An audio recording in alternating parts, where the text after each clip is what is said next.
River, we visited today in Shabelle River here in Gore. Shabelle River is the largest river in Somali region.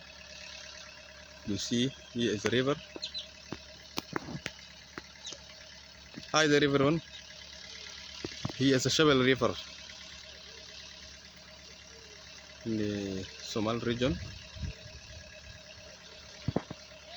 Gore city.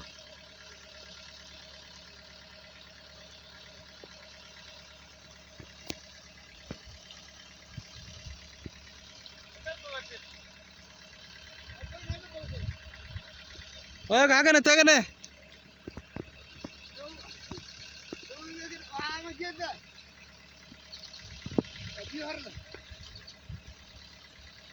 وبو حاجة هو كان وبيه بجد بو كان halkan soo gaar mar buuxi aad buu keenay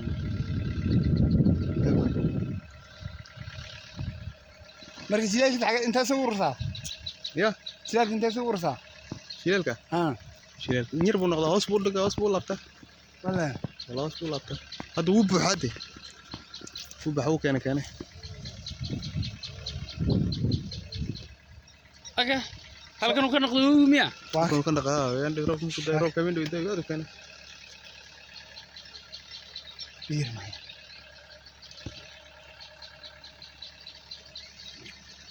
waxaan waa dirsan motorka kor baa loo bixiyay biyo inta u jirsadeen ag alla gaadin intii la bixiyay igu qab hadda motorka halis ku jira tuubaa ku jira Here is the Shabelle River, Somali region. Shabelle River is a richest river in the region, and you see, due to the spring rainy season, the river is now having some heavy water. You see, and the color of the water is somewhat changed into muddy. So today we visited here in the Shabelle River here in Gore City. This is the river. Thank you. So killing you.